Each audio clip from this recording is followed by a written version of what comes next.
So let's start without wasting time. तो सबसे पहले हमें यहाँ पर बात करनी है बिफोर वी रीड ये क्वेश्चंस. जब ऑब्वियसली चैप्टर का नाम ही है 3 क्वेश्चंस, तो obviously this is about 3 questions. Who is going to ask the questions, to whom and what are the questions, और उसके आंसर क्या मिलने वाला है, ये सारी चीज़ों पर हम लोग बात करेंगे. A king has 3 questions. एक राजा था जिसके 3 क्वेश्चंस थे and he is taking answer to them, and that king was trying to find the answer of all those 3 questions. कोशिश ये हो रही थी, सेकिंग मीन्स ढूंढने की कोशिश करना, प्रयास करना, यानी कि तलाशना. तो वो किंग जो है लगातार कोशिश कर रहा था कि उन 3 क्वेश्चंस के आंसर उसको मिल जाए. व्हाट आर द क्वेश्चंस, जैसा मैंने कहा था कि आखिर सवाल क्या है. Does the king get what he wants, क्या राजा को वो सारे सवाल के आंसर्स मिल जाते हैं जो राजा को चाहिए, यही हमें पता करना है. तो चलिए शुरू करते हैं. एक बहुत ही मज़ेदार चैप्टर है ये. So let's start without wasting any time. The thought came to a certain king. एक राजा के दिमाग में एक ख्याल आता है that he would never fail if he knew 3 things. उसके दिमाग में ये ख्याल आता है कि अगर उसको 3 क्वेश्चंस के जवाब, सवाल के जवाब अगर उसे मिल जाए तो शायद वो कभी फेल नहीं करेगा. बाद में एक क्वेश्चंस भी है, तो बच्चों इसको याद रखना है. Why does the king wanted to know the answer to the 3 questions? Just because he thought that he would never fail. ये बात को आपको याद रखना है. उसको 3 क्वेश्चंस जानने की इच्छा इसलिए थी. These 3 things were, आखिर वो क्या 3 चीज़ें थी, अगर वो जान जाएगा तो वो कभी जिंदगी में फेल नहीं होगा. पहला क्वेश्चन यहाँ है, what is the right time to begin something? So first question is about timing. And about what timing? हम लोग बोल सकते हैं right timing. तो मैंने यहाँ पे लिख दिया कि he wanted to know the right timing to do anything, right time to do anything. ठीक है. Then the next question, जो दूसरा नंबर क्वेश्चन था वो ये था, which people should he listen to? Yes, whom to listen मैंने लिख दिया. ठीक है. आखिर सुनना है तो किसकी बात सुननी है. बहुत लोग होता है ना, एडवाइस देने वाले बहुत सारे लोग होते हैं, बट डिसाइड करना होता है कि किसकी बात सुने तो ज़्यादा सही होगा. What is the most important thing for him to do? और आखिरकार सबसे इम्पॉर्टेंट चीज़ क्या है जो उसे करना चाहिए. दैट मीन्स आखिर कौन सा इम्पॉर्टेंट काम है जो उसे करना चाहिए, जिसे बिल्कुल उसे अवॉइड नहीं करना चाहिए. तो हम लोग लिख सकते हैं the third thing he wanted to know, important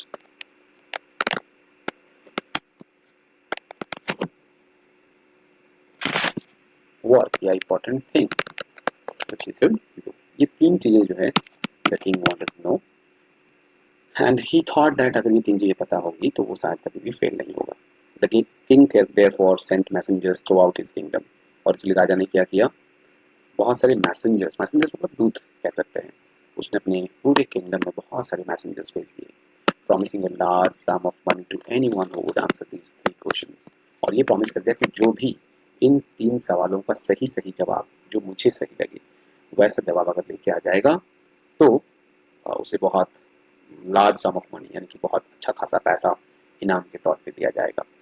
many wise man came to the king. बहुत सारे जो वाइज मैन थे, चालाक लोग थे, जिन्हें लग रहा था कि उनके पास राजा के सवाल का जवाब है, वो आए राजा के पास. कहीं ना कहीं उनको भी लोभ होगा कि अच्छा खासा रकम मिलेगा. But they all answered his questions differently. लेकिन अजीब बात ये थी, and it was quite obvious, सबके पास अपने अपने आंसर्स अलग अलग थे. So their answers were different. Someone was saying this, someone was saying that. सबके आंसर्स बिल्कुल डिफरेंट थे, opposite to each other maybe. In reply to the first question, some said the king must be prepare a timetable. पहला जो question था आपको याद होगा कि what is the right time to do anything. Right time के बारे में वो बात कर रहे थे.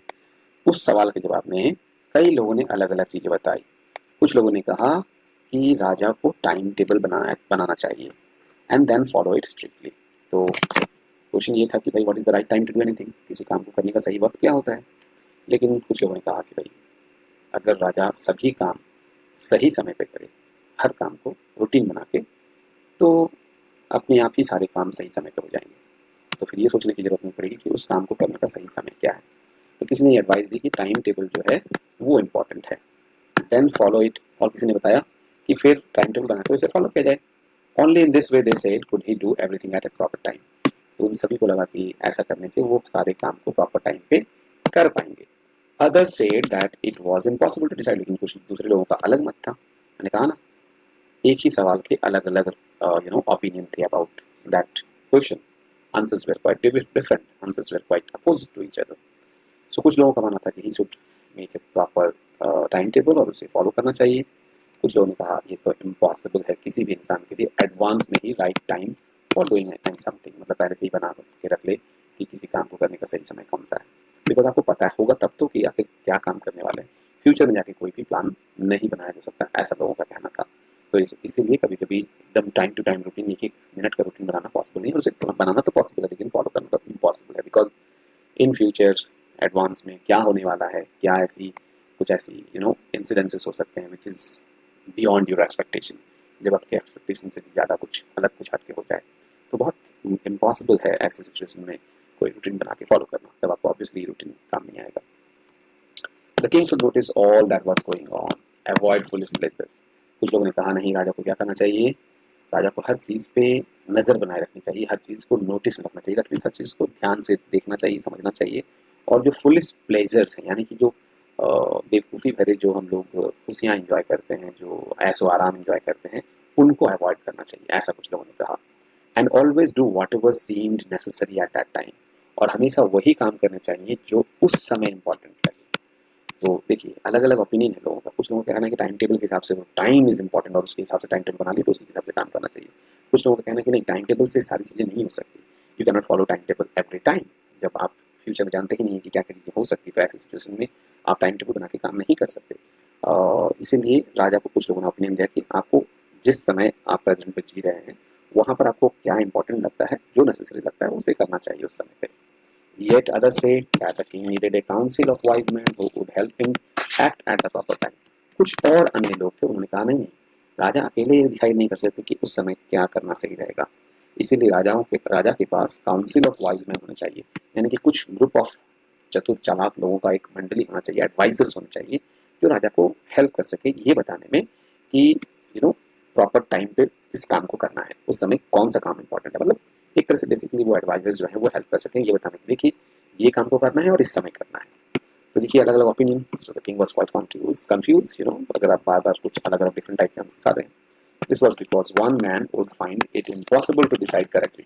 और कुछ जो लोग कह रहे थे कि एडवाइजर्स होना चाहिए, उन लोगों का ये ओपिनियन था कि देखिए एक आदमी डिसाइड नहीं कर सकता, एक आदमी के लिए बिल्कुल इम्पॉसिबल हो जाता है ये डिसाइड करना बिना किसी दूसरे की मदद से कि आखिर किसी भी काम को करने का राइट टाइम क्या है, ये कहा गया है। This was because one man would find impossible, तो एक अकेला इंसान, उसे बहुत दिक्कत होने वाली है, उसे असंभव है उसके लिए बिल्कुल कोई भी काम को ये डिसाइड कर लेना बिना किसी दूसरे की हेल्प से कि आखिर कोई भी काम को करने का राइट टाइम कौन सा है। तो इसीलिए हमारा एडवाइस है कि एडवाइस होना चाहिए। तो आपने देखा पहले क्वेश्चन के सवाल के जवाब में 3 तरह के आंसर्स आए। पहले कुछ लोगों ने कहा कि रूटीन बना लेना चाहिए और रूटीन फॉलो करना चाहिए, कुछ लोगों का ओपिनियन था नहीं, रूटीन बना के ऐसी चीज़ों के लिए प्लान नहीं किया जा सकता जो फ्यूचर में होने वाली हैं, you don't know what are the things which are going to come and in future, so you can't plan for those things which will occur suddenly in your life in future, so you can't plan anything about future, so you have to be quite alert, you have to leave all your pleasures and you have to be get ready for those works which comes which appears and you should decide what is the right time to do। तो कुछ लोगों ने कहा कि भाई futures को decide नहीं कर सकते, इसलिए जो समय में जब काम आएगा उसके साथ हिसाब से डिसाइड करना चाहिए कि कौन सा काम सही समय है उस काम को करने का। तीसरा जो आंसर था वो ये था कि भाई नहीं, राजा अकेले ये डिसाइड नहीं कर सकता कि कौन सा काम इंपॉर्टेंट है और कौन सा काम इंपॉर्टेंट नहीं है, तो इसलिए उसे अपने पास एडवाइजर्स रखने चाहिए, ग्रुप ऑफ एडवाइजर्स रखने चाहिए जो कि ये बता सकें कि कौन सा काम किस समय करना है। ठीक है, नेक्स्ट बढ़ते हैं आगे। But then others say that there were some things which could be urgent, लेकिन एक और ओपिनियन आ गया। This is the fourth answer, type of answer which we are getting from people, the wise people, और ये था कि कुछ चीज़ें ऐसी हो सकती हैं जो अर्जेंट हो, those things could not wait for the decision of the council. तो कुछ चीज़ें अर्जेंट हो सकती हैं, हमेशा राजा जो है काउंसिलर्स या एडवाइजर्स से हेल्प लेकर डिसाइड नहीं कर सकता कि इसको करना चाहिए कि नहीं करना चाहिए। उदाहरण के तौर पे मैं एक एग्जाम्पल बता रहा हूँ, सपोज वॉर हो रहा है और कोई राजा के ऊपर अटैक करने आ गया, तो उस समय राजा ये डिसाइड नहीं कर सकता कि इसे मारे कि नहीं मारे, मारना चाहिए कि नहीं मारना चाहिए, उस समय काउंसिलर्स की एडवाइस मिल जा सकती। तो इसलिए सही बात है, कुछ ऐसी अर्जेंट चीज़ें होंगी जहाँ पर राजा काउंसिलर्स की मदद लेने के लिए पॉसिबल नहीं होगा, उतना टाइम नहीं होगा। So in order to decide the right time for doing something it is necessary to look into the future. इसीलिए ये बात निकल के आई कि अगर किसी काम को करने का सही समय आपको पता करना है तो आपको फ्यूचर में जाके झांकना पड़ेगा कि भाई भविष्य में जाके देखना पड़ेगा कि जो काम आपने किया वो सही है कि नहीं, and only magician could do that. और फ्यूचर में जाके झांकने की जो क्वालिटी है, फ्यूचर में जाके देखने की जो क्वालिटी है, वो सिर्फ मैजिशियंस के पास होती है, और इसीलिए the king therefore would have to go to the magicians, और इसलिए राजा को मैजिशियंस के पास जाना चाहिए। देखो कहाँ से बात कहाँ तक निकल के आ गई। अब राजा को किसी काम को सही समय पे करने के लिए भविष्य जानना है, ऐसा ओपिनियन आया। और भविष्य जानने की कला जो है सिर्फ मैजिशियंस में होती है, वही बता सकते हैं, तो इसलिए आपको मैजिशियंस के पास जाना चाहिए। In their answer to the second question, ये सारा जो ओपिनियन थे, ये 4 ओपिनियन जो है फर्स्ट क्वेश्चन के लिए थे। नेक्स्ट जो है in their answers to the second question के आंसर के लिए some said the people most necessary to the king were his counsellors. तो सेकंड क्वेश्चन ये था कि क्वेश्चन ये था ना कि किसकी बात सुननी चाहिए, ठीक है ना। यहाँ पर मैंने क्वेश्चन पहले लिख लिया था, इफ यू आर अवेयर, तो आपने क्वेश्चन लिखे होंगे, मैंने यहाँ क्वेश्चन पहले ही लिख दिया था। वेट अ मिनट, ये देखिए, whom to listen, यानी कि किसकी बात सुननी चाहिए। तो सेकंड क्वेश्चन के जवाब में राजा को क्या क्या एडवाइसेस मिले, है ना, वो देखते हैं। Yes, some said the people most necessary to the king were his counsellors. तो कुछ लोगों ने कहा कि राजा के लिए सबसे इंपॉर्टेंट काउंसलर्स हैं, उनकी बात सुननी चाहिए।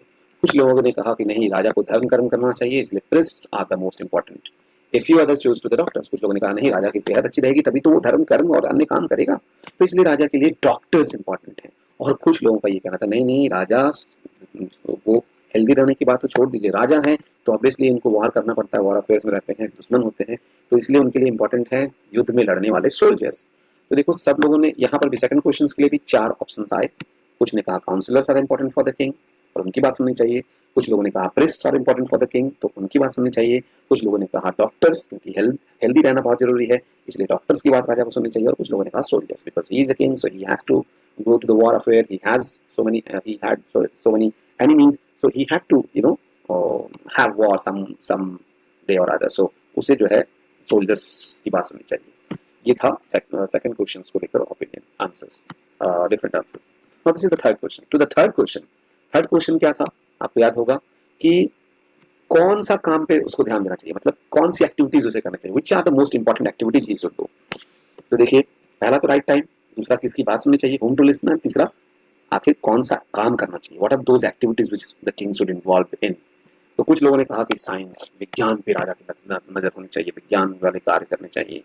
कुछ लोगों ने कहा नहीं नहीं, राजा हैं तो फाइटिंग तो होनी चाहिए, होगी ही, वॉर होगा तो फाइटिंग पे ध्यान देना चाहिए। कुछ लोगों ने कहा नहीं नहीं, रिलीजियस वर्शिप होना चाहिए, रिलीजियस धार्मिक राजा को करना ही चाहिए, धर्म का प्रचार प्रसार। इस तरह के आंसर्स आए।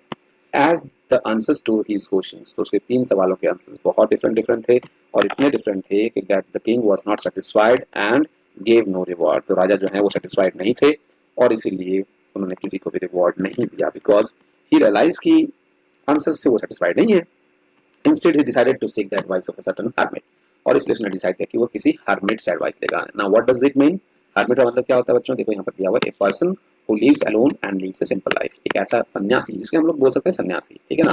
हर्मिट मीन सन्यासी, जो कहीं दूर दराज जंगल में अकेले सुनसान घर बना के अकेले रहता है, तो उसी को सन्यासी बोलते हैं, जो सन्यास वाला जीवन जी रहा होता है, सबसे सामाजिक दुनिया से अलग। तो उसने डिसाइड किया कि चलो ठीक है, किसी एक हर्मिट से मिलेंगे। was widely, अच्छा किसी एक हर्मिट नहीं, मतलब एक ऐसे हर्मिट से मिलना था उनको जो कि अपने बुद्धि के लिए बहुत फेमस था, was known for his wisdom। wisdom मतलब ज्ञान, बुद्धि। The hermit lived in a wood, तो वो hermit कहाँ रहता था, wood में। wood means जंगल, देखो small forest हो रहा था wood, which he never left, और ये जंगल में ही अक्सर रहता था, जो कि वो कभी छोड़ते नहीं थे, जंगल में ही रहते थे। He saw no one but simple people, और वो अक्सर मिलते थे तो साधारण लोगों से मिलते थे, बड़े बड़े लोगों से उसका उठना बैठना नहीं था। And so the king put an ordinary clause, और इसलिए राजा को लगा कि कहीं अगर राजा बन के गए तो शायद वो मिलेंगे भी नहीं, इसलिए उन्होंने अपने साधारण कपड़े पहने, ऑर्डिनरी कपड़े पहने, ताकि वो एक साधारण इंसान की तरह उस हर्मिट के पास जा सके। सन्यासी हैं, उनको बड़े तामझाम पसंद नहीं होते हैं। Before he reached the hermit's hut, the king left his horse with his bodyguard, और इससे पहले कि वो हर्मिट के आश्रम तक पहुंच पाते, उससे पहले उन्होंने डिसाइड किया कि भाई झोपड़ी तक पहुंच पाते, तो उन्होंने डिसाइड किया कि अपना घोड़ा और अपने जो बॉडीगार्ड है उनको दूर ही छोड़ देंगे और वो सीधा अकेले निकल पड़े किसके पास, उस हर्मिट के पास।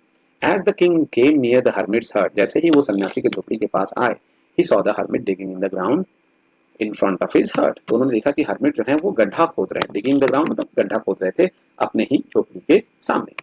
He greeted the king and continued digging, उन्होंने राजा को संबोधित किया। अब मे भी सन्यासी हैं तो शायद समझदार हैं तो समझ ही गए होंगे, फिर भी अगर नहीं भी समझे तो उनका ये यूजुअल टेंडेंसी होता है हर्मिट्स का कि किसी भी व्यक्ति को जो उनके द्वार पे आता है उनको वो आदर सत्कार के साथ जो है मतलब संबोधित करते ही हैं। एंड कंटिन्यू डिगिंग, और उन्होंने लगातार जो है गड्ढा खोदना चालू रखा। The hermit was old and weak, वो जो सन्यासी थे वो काफी ओल्ड भी थे और वीक भी थे, बूढ़े भी थे और कमजोर भी थे।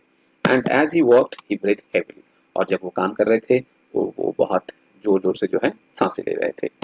द किंग, ऑब्वियसली जब बूढ़ा हो जाता है इंसान, बूढ़े होने के बाद भी वो लगातार गड्ढा खोद रहे हैं, digging is a very very tough exercise, it is not a cup of tea, so बहुत ईजी नहीं होता ऑब्वियसली। उनके हेल्थ में, उनके एज में, he was old, he was weak, तो थोड़ा सा थक गए थे मे बी, और इसीलिए जब लंबी लंबी बड़ी बड़ी सांसें ले रहे थे, हेवीली इस टाइप की सांसें ले रहे थे। The king went up to the hermit and said, राजा जो है वो हर्मिट के पास जाते हैं और उन्होंने कहा, I have come to you wise hermit to ask you to answer 3 questions.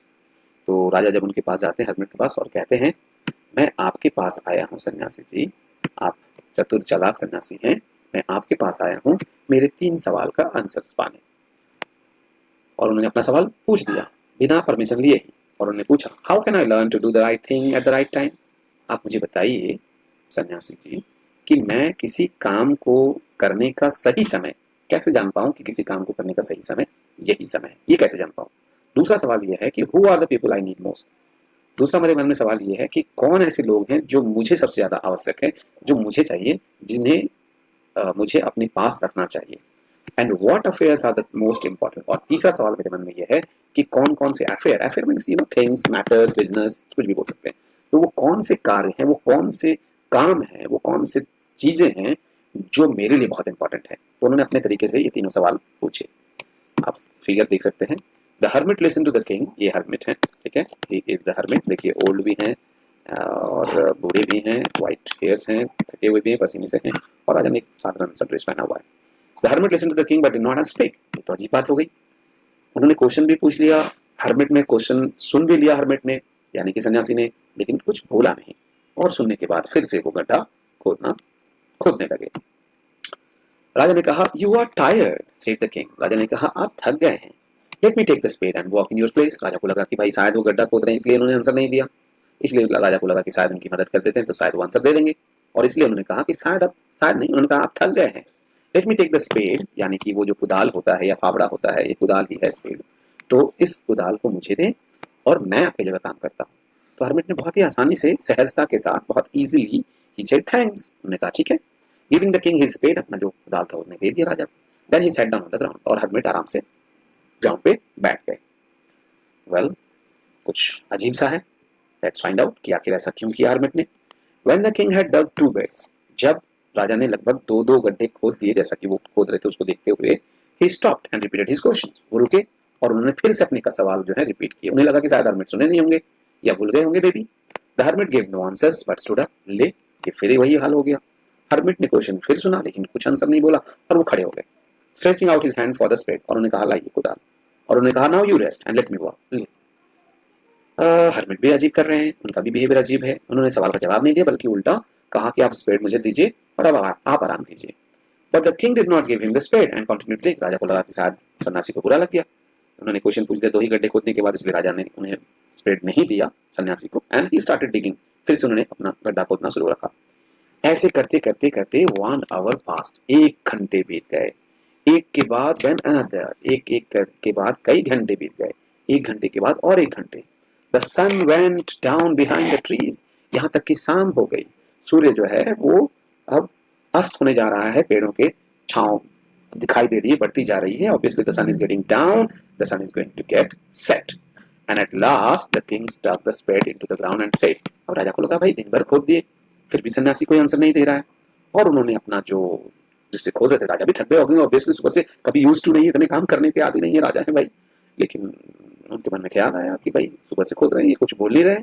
उन्होंने वो कुदाल spade, king stuck the spade into the ground, उन्होंने नीचे रखा and said I came to you wise man for an answer to my questions. और इस बार थोड़े से कड़े लहजे में कहा कि हे बुद्धिमान व्यक्ति जी, आप सन्यासी नहीं बोल रहे हैं, वाइज मैन बोल रहे हैं। तो थोड़ा सा मन में खीज है, he is little annoyed with the hermit because he's not given any answer since morning while he was digging out the earth for him. तो उन्होंने कहा कि मैं यहाँ पर आया हूँ, I came to you wise man for an answer to my questions.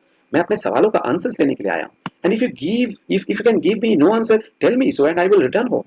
और अगर आप मुझे आंसर्स नहीं दे सकते तो मुझे बता दीजिए, मैं वापस घर चला जाऊंगा। तभी हर्मिट ने कहा, Here comes someone running. Hermit ने कहा, ये देखो कोई दौड़ता हुआ आ रहा है। और हर्मिट ने ये कहा, और इसी के साथ पार्ट 1 फिनिश हो गया। सो स्टूडेंट्स, आई होप कि आपको पार्ट 1 अच्छा लगा होगा। We will discuss the question answer before moving ahead. 2 ही क्वेश्चंस हैं, Why did the king want to know answer to the three questions? जो मैंने आपको पहले ही लिख के बताया था, मैंने बताया था कि this is important. राजा क्यों चाहते थे कि वो तीनों सवाल के जवाब उसे मिल जाए? Because he thought that if he would know the answers to the three questions, then he would never ever fail in his life. कभी भी वो fail नहीं होंगे. Next one is messengers were sent through the kingdom. Messengers को भेजा गया था क्या करने के लिए? To fetch wise men, to find answer to the three questions, to look for the wise hermits, to announce a reward for those who could answer the questions. So well, actually to find answer to the questions. Wise men तो इसके लिए नहीं भेजा गया था, सबको भेजा गया था मैसेंजर्स को कि आप आंसर्स ढूंढ के लाए. तभी तो अलग अलग आंसर्स आया था. बाद में राजा को ने डिसाइड किया था कि he should go to meet the hermit. तो ठीक है, यही होगा. तो चलिए second part. So let's start the second part and let's see what happens next. Well, the king round and saw a bearded man. तो जैसे ही आपने देखा कि फर्स्ट पार्ट में जैसे ही हर्मिट ने कहा कि देखिए कोई दौड़ता हुआ आ रहा है, तो the king was really quite amaze कि भाई कौन दौड़ते हुए आ रहा है. He just wanted to know. The king turn round and saw a bearded man. तो राजा ने जो है पीछे मुड़ के देखा और देखा कि एक दाढ़ी वाला आदमी जो है वो उसकी तरफ दौड़ते हुए आ रहा था. उन दोनों की तरफ, किंग की तरफ भी और राजा की तरफ भी. His hands were pressed against his stomachs. और वो जो दौड़ते हुए आ रहा था उसके हाथ जो हैं अपने हाथ की तरफ जो है वो दबे हुए थे. ठीक है, दैट मीन्स शायद उसे कोई चोट उट लगी होगी, कुछ घायल था मे बी, वो दिखाई दे रहा है. From which blood was flowing. जहां पर वो हाथ रखा हुआ था वहां से खून निकल रहा था. When he reached the king, he fainted and fell to the ground. जैसे ही वो राजा के पास पहुंचा वो फेंट हो गया, यानी कि बेहोश हो गया. फेंटेड मतलब होता है lost consciousness. When someone loses consciousness, तो ऐसा होता है, कई बार बेहोश होकर लोग गिर जाते हैं. वो भी राजा के पास पहुंचने के बाद बेहोश हो गया और जमीन पे गिर पड़ा. The king and the hermit removed the man's clothing and found a large wound in the stomach, in his stomach. तो उन्होंने मिलकर, हर्मिट ने मिलकर और राजा ने मिलकर क्या किया, उस आदमी के कपड़े को हटाया और देखा कि उसके पेट में बहुत भयंकर टाइप का ओंड, यानी कि बहुत ज्यादा उस घायल था वो, एक बहुत बड़ा घाव दिखाई दे रहा था. The king washed and covered it with his handkerchief. जब उसने देखा कि वहां पर बहुत बड़ा घाव हो गया है, किसी चीज से उसके ऊपर वार किया गया है, समवन हैज अटैक्ड हिम, सो राजा ने क्या किया, उस घाव को पहले, उस ओंड को जो घाव वहां पर बन गया था उसको पहले वॉश किया एंड उसको अपनी रुमाल से उसने दबाने की कोशिश की, because the blood was oozing out of that wound. But the blood would not stop flowing. लेकिन गहरा घाव था, खून फिर भी बंद नहीं हो रहा, रुमाल दबाने के बाद भी blood was coming out. The king redress the wound until at last the bleeding stopped. King ने क्या किया, फिर इसको रीड्रेस मतलब होता है ड्रेस्ड अगेन, तो उसने फिर से घाव को फिर से दूसरे कपड़े से उसको ढकने की कोशिश की किसी तरीके से, और उसमें लगाया कुछ कपड़े लगाए, और तब जाके आखिरकार ब्लीडिंग बंद हुआ. The man felt better. जैसे ही ब्लीडिंग बंद हुआ ऑब्वियसली उस आदमी को थोड़ा बेहतर महसूस हुआ. And asked for something to drink. और उसे पानी प्यास की जरूरत पड़ी थी, because of dehydration. Obviously blood इतना निकल चुका है तो उसे काफी क्रैविंग हो रही थी, प्यास उसे लग रही थी, और उसने जो है कुछ पीने के लिए मांगा. The king brought fresh water. राजा ने तुरंत ही उसके लिए स्वच्छ पानी जो है वो लेके आया and gave it to him. और राजा ने उसे उस आदमी को दिया. By this time the sun had set. और इस समय तक इतना कुछ हो गया था, आप लोग को पता होगा, in the first part we have read कि while the king was digging the earth, while he was digging, the sun was getting set. तो ऑब्वियसली शाम हो चली थी जब राजा वहां पर डिगिंग कर रहा था. इसके बीच इतनी सारी चीजें हो गई, वो बियर्डेड मैन भागता हुआ आया, उस घायल आदमी का ड्रेसिंग किया गया, उस घायल आदमी को हेल्प किया गया इन दोनों के द्वारा. तब तक सनसेट हो चुका था, अंधेरा हो चुका था. By this time the sun had set and the air was cool. और इस समय तक बिल्कुल जो सन था वो सेट हो चुका था, हवा भी ठंडक आ गई थी, जो सुबह में थोड़ी गर्म थी, अभी मौसम ठंडा हो चला था. The king with the hermit's help carried the wounded man into the hut. राजा ने उस हर्मिट की सहायता लेते हुए, उस सन्यासी की सहायता लेते हुए उस आदमी को उठा करके, उस घायल आदमी को उठा करके उस हर्मिट के हर्ट में ले जाया गया, उसके झोपड़ी में ले जाया गया. And laid him on the bed. और उसको जो है बेड पर लेटाया गया उस हर्मिट के. The man close his eyes and ले क्वाइट. अब वो आदमी जो है इतना घायल था कि उसने अपनी आंखें बंद की और वहीं पर वो लेट गया, आराम से चुपचाप से वो लेट गया. ठीक है. The king tired by his walk and the work he had done lay down on the floor. अब राजा जो है ऑब्वियसली उसे काम करने की इतनी आदत नहीं थी, इतना काम उसने कभी इन फ्यूचर में नहीं किया था, दिन भर गड्ढा खोदना, तो राजा भी थक गया था, टायर्ड बाय हिज वॉक। एक तो पैदल चला, उस पैदल चल के आया था जहाँ से घोड़ा रखा गया था दूर से ही, एंड उसने इतना मेहनत भी किया था, इतना डिगिंग किया था, और इसीलिए वो भी फ्लोर पे राजा जो है वो लेट गए and slept through the night. और वो भी जब लेट गए, जब शाम हो गया था तो उसे भी नींद आ गई। ठीक है, तो रात हो गई, वो सो गया, राजा भी और जो वुंडेड आदमी था वो भी। When he woke, it was several minutes before he could remember. जब वो जागा, है ना, When he awoke, it was several minutes before he could remember. तो जब वो जागा तो कई मिनट बीत गए राजा को समझने में, याद करने में, ठीक है, Where he was or who the strange bearded man lying on the bed was. तो राजा जब actually he was king, he was used to sleeping on his kingly bed and all that. So सोने के बाद जब वो उठा ना तो उसने देखा कि अरे मैं कहाँ हूँ और ये दाढ़ी वाला आदमी कौन है, थोड़ा सा उसको समय लगा समझने में, ठीक है ना। Forgive me said the bearded man, तब तक वो बियर्डेड आदमी यानी कि वो दाढ़ी वाला आदमी उठ चुका था, और उस दाढ़ी वाले आदमी ने कहा मुझे माफ कर दीजिए, बहुत ही वीक सी आवाज में, मुझे माफ कर दीजिए, है ना, वीक सी आवाज में कहा। When he saw that the king was awake, जब उस बियर्डेड आदमी ने देखा कि राजा जो है वो जाग गए हैं, तब उसने कहा मुझे माफ कर दीजिए। I do not know you and have nothing to forgive you for. तो राजा भी चौंक गया, भाई मैं तो आपको जानता नहीं, तो मुझे आपको माफ करने वाली कोई बात ही नहीं है। उसने कहा कि आई डू नॉट नो यू, मैं आपको जानता नहीं हूँ, और ऐसा कुछ आपने किया नहीं जिसके लिए मुझे आपको माफ करना पड़े। उस बियर्डेड आदमी ने कहा you do not no me but I know you, आप मुझे नहीं जानते हैं लेकिन मैं आपको जानता हूं।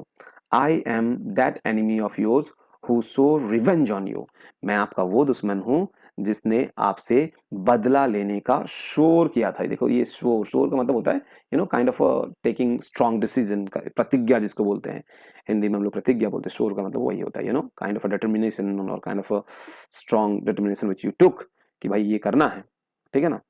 तो ओथ, काइंड ऑफ ओथ हम लोग बोल सकते हैं इंग्लिश में, ठीक है ना। तो उसने बताया कि मैं वो दुश्मन हूं जिसने आपसे रिवेंज लेने का यानी कि बदला लेने का कसम खाया था। Because you put my brother to death and seize my property, क्योंकि आपने मेरे भाई की डेथ, आपने मेरे भाई को मौत के घाट उतारा था, आपने ही मेरे भाई का मर्डर किया था, आपने ही मेरे भाई को मारा था, और आपने मेरे भाई की सारी प्रॉपर्टी सीज कर ली थी। सीज कर ली थी मतलब टुक बाय फोर्स, यानी कि जबरन छीन ली थी, ले ली थी। अब देखो पुराने जमाने में ऐसा होता था, obviously the kings used to follow the policy of expansion through power through war. तो अक्सर पुराने जमाने में क्या होता था कि राजा जो होते थे वो अपने साम्राज्य को बढ़ाने के लिए they used to actually go for war, दूसरे किंगडम को हराते थे और उनका साम्राज्य हड़प लेते थे, इस तरह का पॉलिसी होता था, यही तरीका था सारे राजाओं का। तो यही किया था, मे भी राजा को याद भी नहीं है कि पता नहीं किस उस दाढ़ी वाले इंसान के किस भाई को उसने मारा था। खैर उस बियर्डेड मैन ने यही कहा कि you put my brother to death, आपने मेरे भाई का मारा था मेरे भाई को, और मेरी प्रॉपर्टी भी आपने छीन ली थी, मतलब मेरे भैया की जो प्रॉपर्टी थी वो भी आपने बिल्कुल जबरन सीज कर ली थी।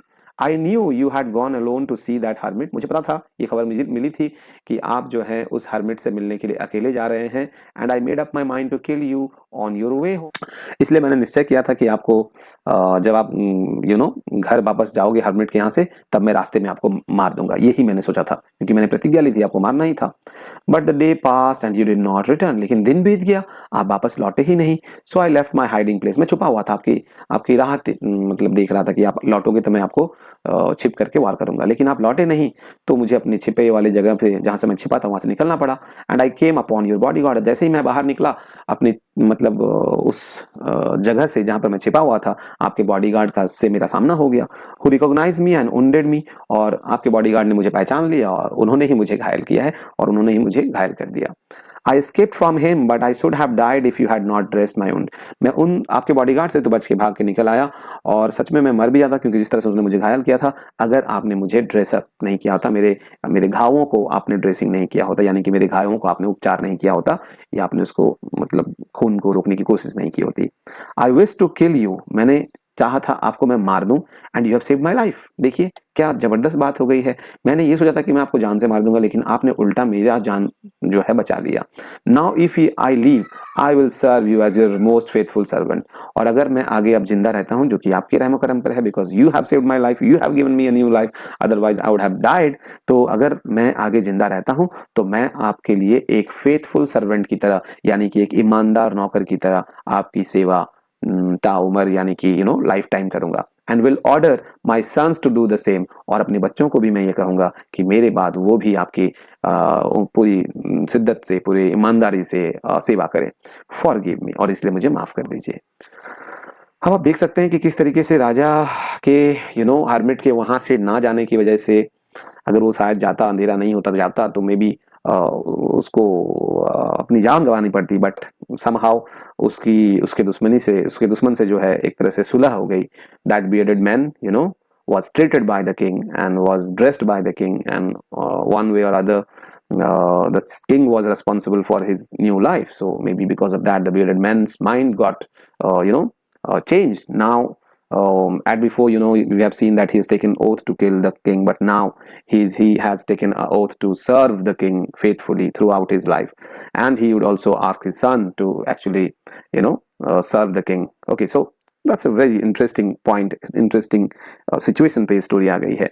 आगे बढ़ते हैं। The king was very happy to have made peace with his enemy. तो राजा बहुत खुश था भाई कि उसने अपने दुश्मन के साथ बिना चाहते हुए भी ऐसे ही यूजुअली उसने शांति बना ली। और कौन नहीं चाहता, कोई भी नहीं चाहता कि दुश्मन बढ़ाए, जितने दुश्मन कम हो उतना अच्छा है। और राजा को बहुत खुशी हुई कि चलो कम से कम एक दुश्मन से जो है, जो उसके जान लेने के लिए बिल्कुल उतारू था और जिसने बिल्कुल कसम खाई हुई थी राजा को जान से मारने की, कम से कम उससे जो है उसकी सुलह हो गई। And to have won him over as a friend, और सिर्फ सुलह ही नहीं हुई बल्कि वो जो दुश्मन था वो उसका एक दोस्त भी बन गया और जिंदगी भर ईमानदारी से सेवा करने के लिए भी वचनबद्ध है। He not only forgave him but said he would send his servants and his own doctor to look after him. और इसलिए राजा काफी खुश हुआ और इसलिए राजा ने कहा ठीक है, मैं तुम्हारे इस बात के लिए तुम्हें माफ भी सिर्फ नहीं करूंगा बल्कि मैं अपने नौकरों को भी तुम्हारे साथ भेजूंगा और अपने डॉक्टर्स को भी, राजा का जो डॉक्टर होगा स्पेशल डॉक्टर, वो भी तुम्हारा ख्याल रखने के लिए तुम्हारे पास भेजूंगा।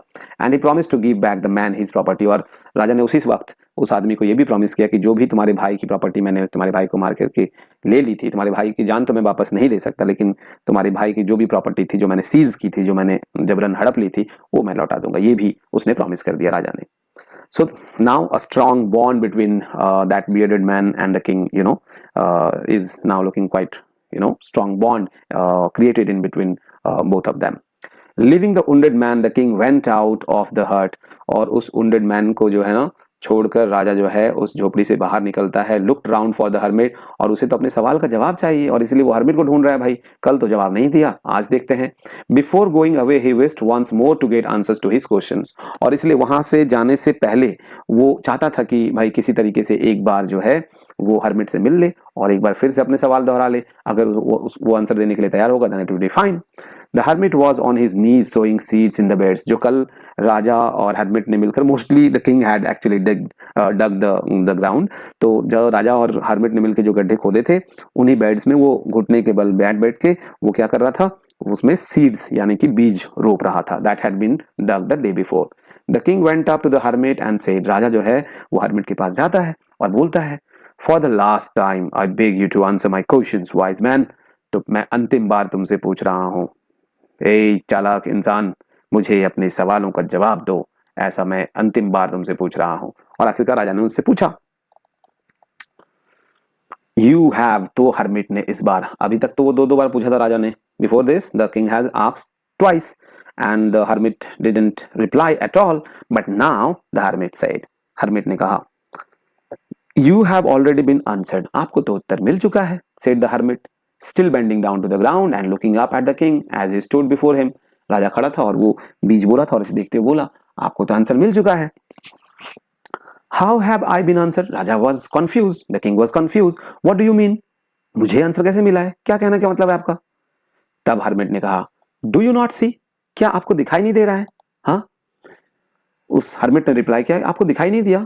If you had not pitied my weakness yesterday, अगर आपने मेरे ऊपर दया नहीं की होती, मेरी कमजोरी के ऊपर, मेरे बुढ़ापे के ऊपर, अगर कल आपने दया नहीं की होती और मेरे लिए ये गड्ढे नहीं खोदे होते, not dug these beards for me, you would have gone away, तो आप चले जाते, वापस लौट के चले जाते, and then that man would have attacked you, और रास्ते में जो आदमी छुपा हुआ था आपके ऊपर अटैक करने के लिए, वो आपके ऊपर अटैक कर देता.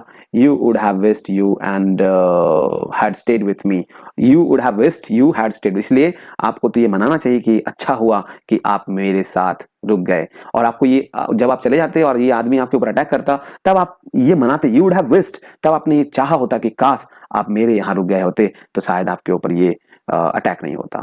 सो the most important time was when you are digging the beds. इसीलिए उस समय आपके लिए सबसे इंपॉर्टेंट टाइम था वो टाइम जब आप मेरे लिए गड्ढे खोद रहे थे, मेरे ऊपर दया करके, मेरे ऊपर पीटी करके, मेरे ऊपर दया करने के बाद मेरी कमजोरी के ऊपर आप गड्ढे जो खोद रहे थे, वो आपके लिए सबसे इंपॉर्टेंट था.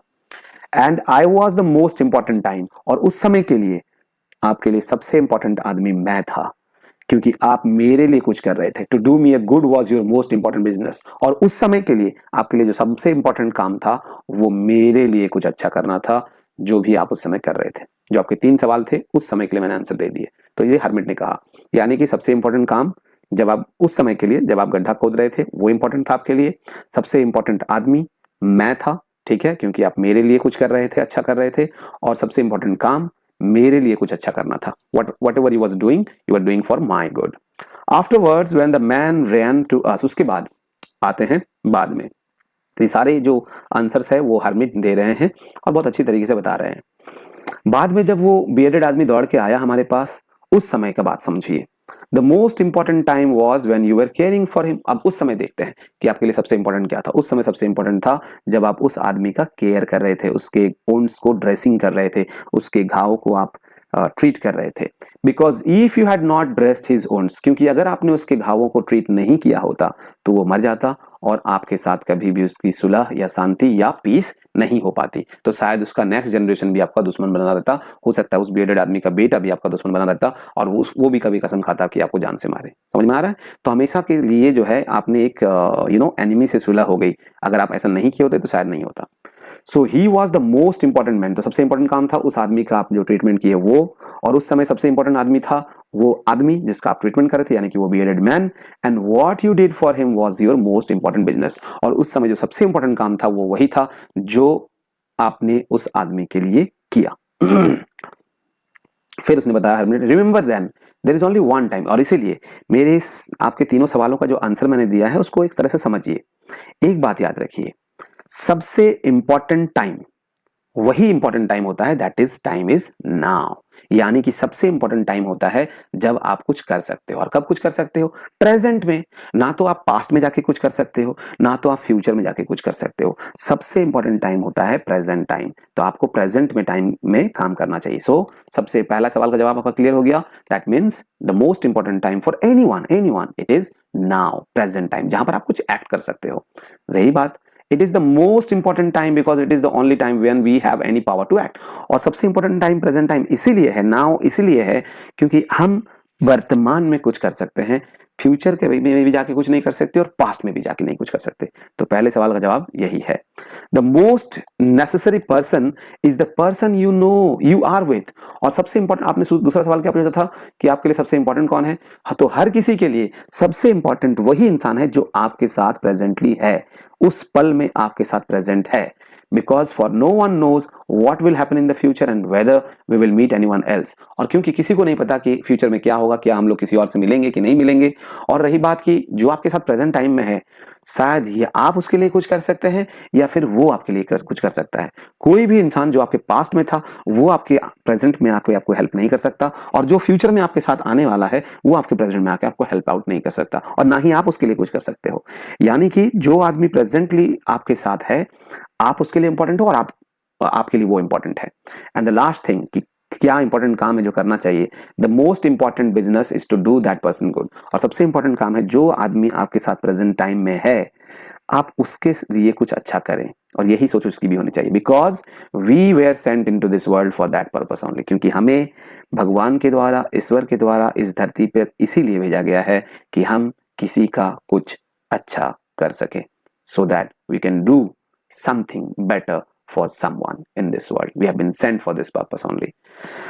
सो this is the end of this fantastic story. I hope बच्चे आपको समझ में आ गया होगा. This story has been written by Leo Tolstoy और इसे रिटोल्ड किया गया. दैट मीन्स ये ओरिजिनल वर्जन नहीं है, बट यू नो क्लास 7 को ध्यान में रखते हुए इसको थोड़ा सा अलग तरीके से रिटोल्ड किया गया है आपके सुविधा के अनुसार. बाकी सारे कॉम्प्रिहेंशन चेक्स और ये सारी चीज़ें जो हम लोग नेक्स्ट क्लास में डिस्कस करेंगे, बिकॉज वीडियो ऑलरेडी काफ़ी लंबा हो चुका है. तो बस लास्ट में निष्कर्ष यही है, जो हमारा सवाल था, जो मैंने पहले ही शुरू में लिखा था, उसको हम लोगों ने डिस्कस कर लिया और हरमिट ने बहुत ही ज़बरदस्त तरीके से उसे आंसर दिया है. एंड दैट इज़, आपको याद होगा वो 3 क्वेश्चंस कि आखिर what is the right time to do any work. तो आंसर क्या होगा आपको अभी अभी हरमिट ने बताया. तो पहला क्वेश्चन देखिए, राइट टाइम क्या है, किसी भी काम को करने का राइट टाइम क्या है. And the answer is now, यानी कि प्रेजेंट. नाउ बोले तो प्रेजेंट, ठीक ना. whom टू लिसन, किसकी बात सुननी चाहिए. ऑब्वियसली जो प्रेजेंट में आपके साथ है, someone who is with you at present, उसी के लिए कुछ अच्छा करना चाहिए और उसी की बात भी सुननी चाहिए. और इंपॉर्टेंट चीज क्या है, वही आदमी के लिए जो प्रेजेंटली आपके साथ है उसके लिए कुछ अच्छा करना. So this is the most important thing which everyone should learn. तो the moral of the story is this कि we should be living our life in present, not in future, not in past. हमें अपने life को present में नहीं जीना चाहिए. Second चीज, हमारे आसपास जो लोग भी हैं उनकी बातें सुननी चाहिए, उनके वही हमारे लिए सबसे इंपॉर्टेंट है, जो प्रेजेंट में हमारे साथ हैं. जो पास्ट में थे वो नहीं, और जो फ्यूचर में आएंगे वो भी नहीं. जो प्रेजेंट में आपके साथ हैं वही आपके लिए सबसे इंपॉर्टेंट है. और जो सबसे इंपॉर्टेंट काम है जो आपको प्रेजेंटली करना चाहिए, उन आसपास में जो आपके साथ लोग हैं उनके लिए आप जितना भला कर सकते हो वो करें. यही सबकी सोच रहनी चाहिए. तभी हम लोग जो है कुछ अपनी लाइफ में कर सकते हैं. बिकॉज यू नो कि हम लोगों के पास पावर क्या है, कि इंसान के पास पावर है प्रेजेंट में काम करने की. He can not go into the past to make a change, और he can not go into the future today to just bring a change. आप समझ सकते हैं, हम लोग 1947 में जाके कुछ बदल नहीं सकते, और ना ही 2026 अभी आया नहीं है उसमें जाके कुछ कर सकते हैं. तो प्रेजेंटली जो टाइम है इसमें हम लोग अपने कर्तव्य को करते रहें, जो हमारे साथ लोग हैं उनके लिए कुछ अच्छा करें. यही इस चैप्टर का मोरल है. I hope you understand it better. और मुझे उम्मीद है कि इससे सारे रिलेटेड जितने भी क्वेश्चंस होंगे उसके जवाब, सारे क्वेश्चंस के answer you can answer it quite well. And we will discuss all the questions in the next class, and obviously we will discuss all the questions and answers from the chapters too. So I hope अगर कोई questions, कोई doubt, कोई query है आपके मन में, तो आप please you can just type your questions in the comment box. I will be very happy to answer all the query and answers to your questions. And before leaving, once again a request, अगर आप मेरे channel में नए आए हैं तो please इस channel को सब्सक्राइब कर लें, और अगर वीडियो अच्छा लगा, मेरी मेहनत अच्छी लगी, तो प्लीज़ वीडियो को लाइक जरूर करें और अपने दोस्तों के साथ शेयर करें, ताकि वो लोग भी इस चैप्टर से कुछ अपने लाइफ में ले सकें. आई होप फिर हम लोग मिलते हैं नेक्स्ट चैप्टर के साथ नेक्स्ट वीडियो में. Thank you very much.